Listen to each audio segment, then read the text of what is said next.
Dobar dan, dragi prijatelji, ljubitelji književnosti i pisane reči.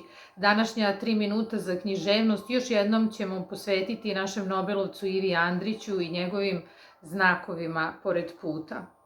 Između bojazni da će se nešto desiti i nade da možda ipak neće, ima više prostora nego što se misli. Na tom uskom, tvrdom, golom i mračnom prostoru provode mnogi od nas svoj vek. Budite nepoverljivi prema sebi, svojim osjećanjima i raspoloženjima, pa nećete imati potrebe da budete preterano nepoverljivi prema celom ostalom svetu. A time ćete biti bolji, pravedniji, svima prijatniji i sami sebi lakši.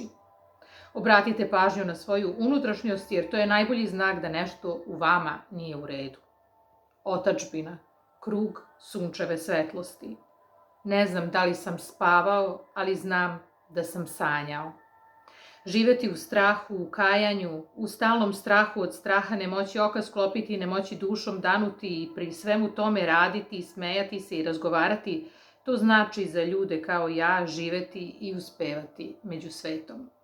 U dnevniku mojih pomračenja svako od njih takmiči se za prvo mesto po snazi i trajanju.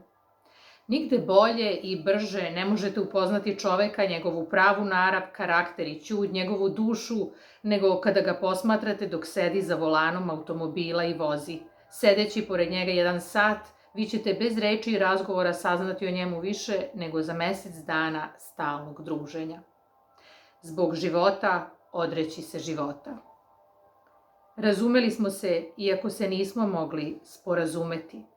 Naš čovek ne ume i ne može da se lako i pravovremeno zaustavi ni pri usponu, ni pri padanju.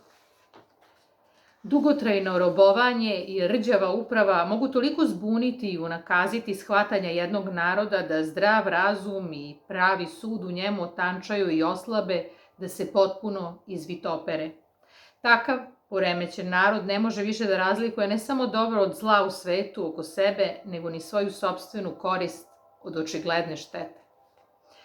Čim neko nešto voli i za nešto se veže, misao neku, predmet ili živo ljudsko biće, daje nešto od sebe i spreman je da daje i gubi još više, bez mere i računa, sa istom onom nagonskom bezobzirnošću i stihijskom žestinom sa kojom se ljudi bacaju na sticanje i grabež. I to je do sada jedini poznati način na koji jedan čovjek može da daje drugim ljudima ili stvarima oko sebe i ono što ne mora i onda kad ne mora. Tako to što se zove ljubav stvara jedno nepregledno i nerazumljivo knjigovodstvo međusobnih davanja i primanja sa astronomskom računicom u kojoj je sve nejasno, ali čiji je krajnji zbir kratak, jasan i razumljiv. Bio je ovo još jedan odlomak iz Andrićevih znakova pored puta. Nadam se da ste i danas imali 3 minuta za književnost i da ste uživali. Takođe, nadam se da će nam sledeća godina doneti mnogo lepših stvari i da će nam samim tim i čitanje biti ugodnije i lakše. Sve najbolje.